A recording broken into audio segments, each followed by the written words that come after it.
Hey, DeRacers. So we want to talk today about some of the events. DeRace had rolled out that new events tab, and there's been a lot of stuff that's been happening on us and Dirk Army. And for those that are not fully familiar with it, today, that's the point of today's video, is to get you fully caught up with what's going on.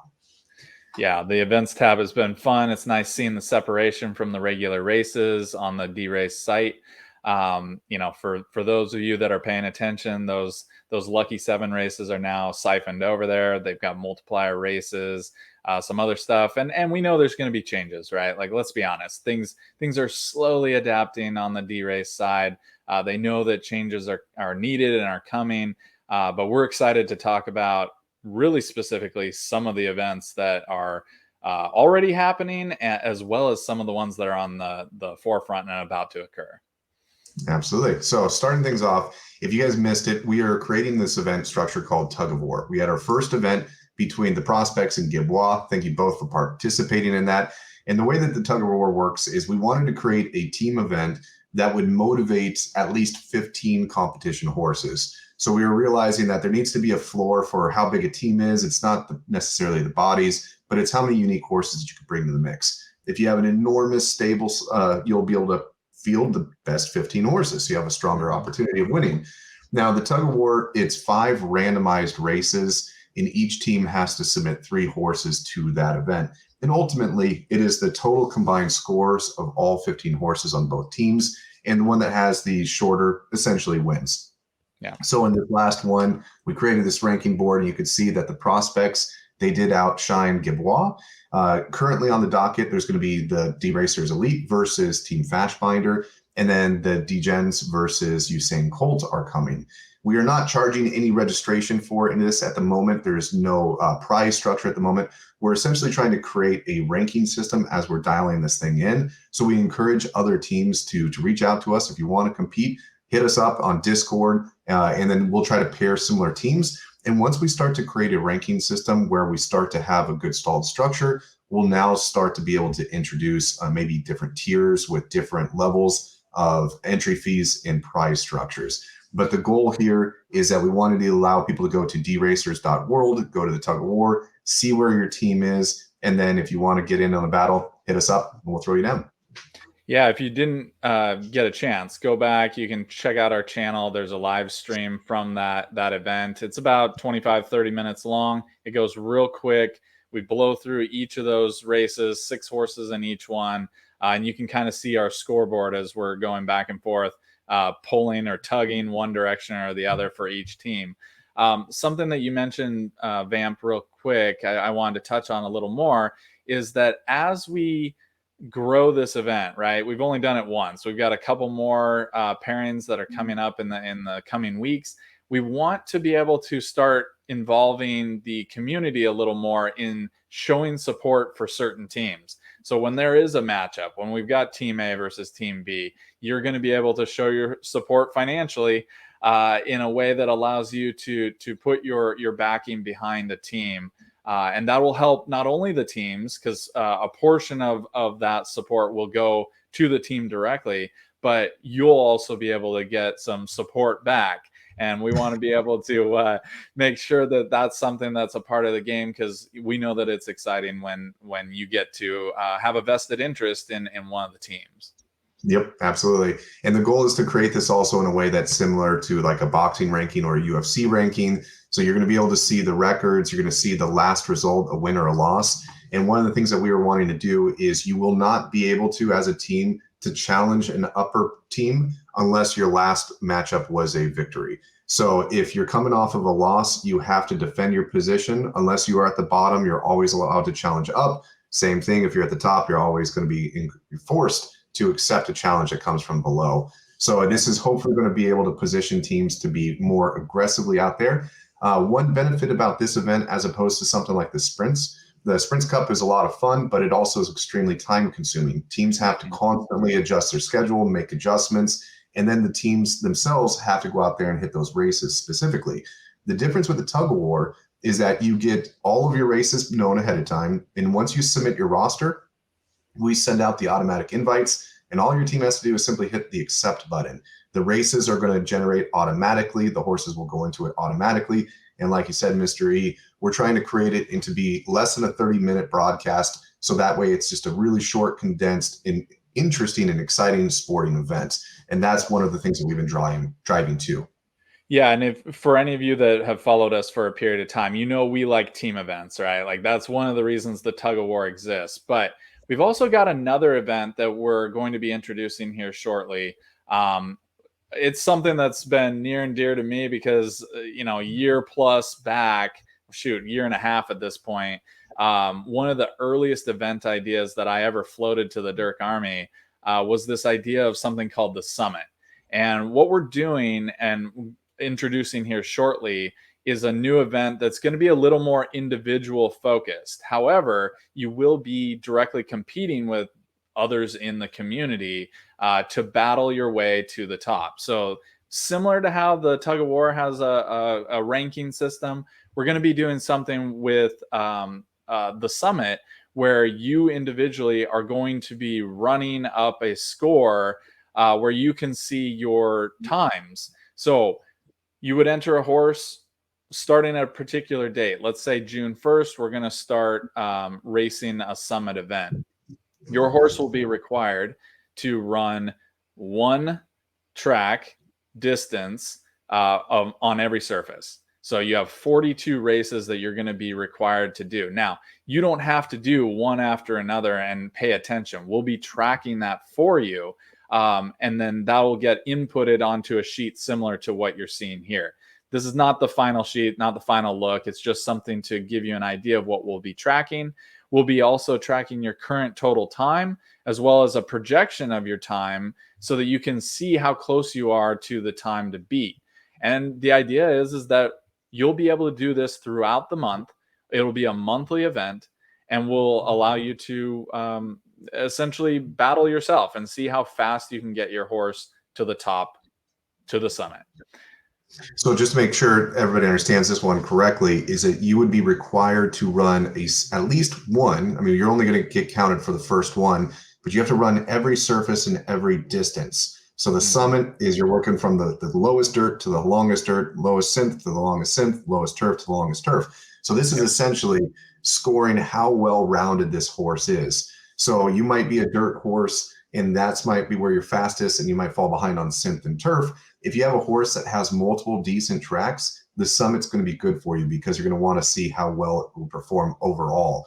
And so the best all-around horse, the horse that has done it faster than anybody, will be the leader. So it's going to be the king of the hill structure. So every single month, that king is going to continue to be the top of the leaderboard until a new horse is able to run 42 tracks faster than the king of that hill of the summit.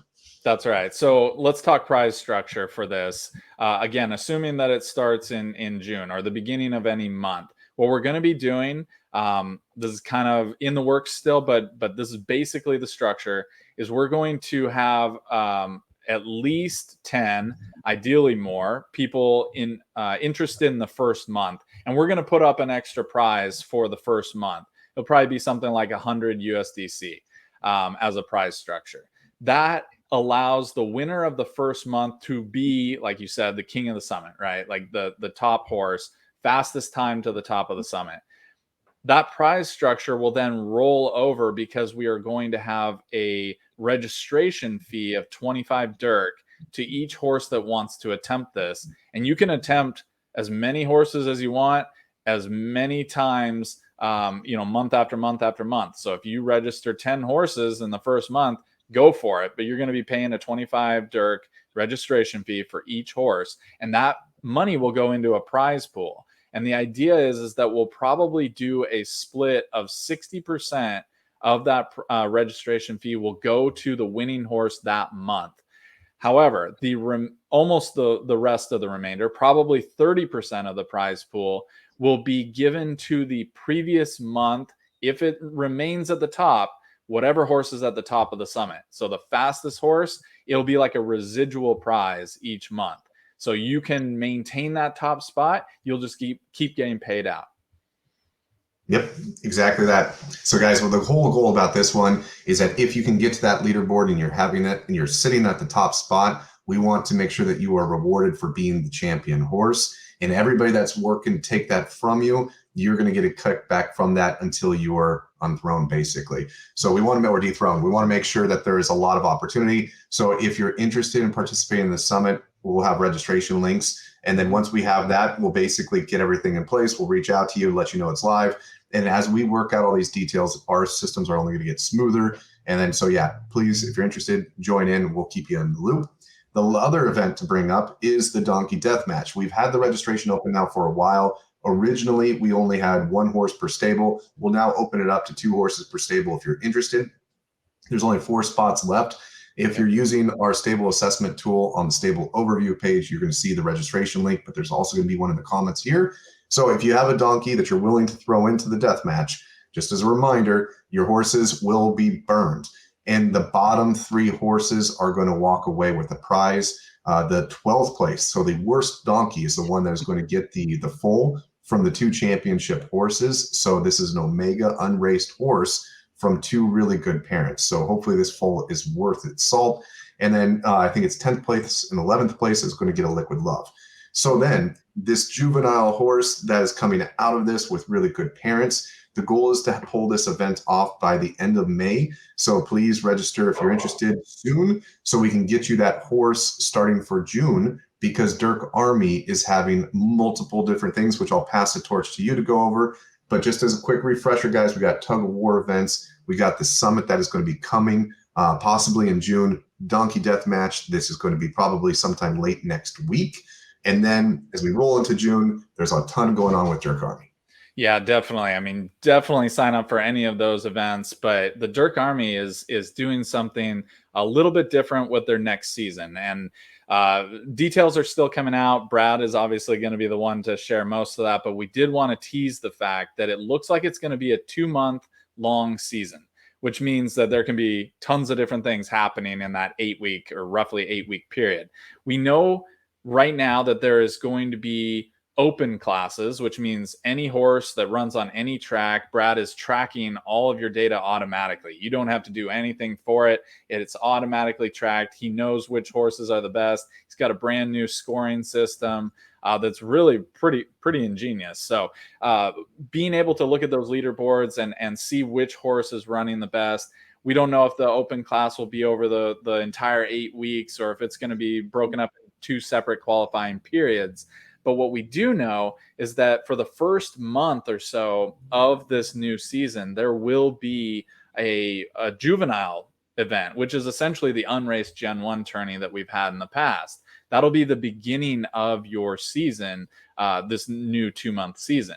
The second month is going to be what's called a restricted class. And essentially the idea is that the horses will be restricted to C or D or X classification ratings. And so we're going to essentially try to get more of those horses that haven't run for a very long time back onto the track, give them a chance to compete, not against A's and B's, but against horses of similar quality, and get them back out there and have those ranked and scored and have finals and everything related to that as well. Yeah, I like this a lot. What I like about this structure is that with taking all these events that are combined, including what DeRace is doing and having these extra double payouts and lucky sevens and the other things that they're going to be doing, we're getting more and more opportunities for people that have championship horses to get the massive prizes from it, to get residual prizes for it. And then for the people that do have the lower ranked horses, the C's and the D's and the X's, they are getting more and more opportunities. So with the cooldown changes of DeRace and making sure that people are using that just to get the races and the runs and understand their horses, the focal point of this game is going to start shifting, it seems, to the events, which makes sense. Like the racing page should be your training, get to know your horse, and the training grounds are even safer than that. And then once you know what your horse can do and where it should perform, send it to those events and get a much better chance of a bigger prize. So it's still cultivating a lot more of this, but it's exciting. I know we're going through a really cold time in the markets, and there's a lot of people that are just waiting and just eager, but we're always still building. Like the Dirk Army is still building, G and SMR, building more data scraping tools to give us the ability as event hosts. Just everything is still pushing forward. Absolutely. Events are where it's at. Prizes are going to get bigger with events. So make sure you're checking out what we have on this video information wise, as well as make sure you're tapped into the Discords, ours, Dirk Armies, and DeRace. Yeah. All right, guys. Well, we'll see you out there. Make sure register your donkeys quickly. We only got the 4 spots. And then if you have a team, hit us up.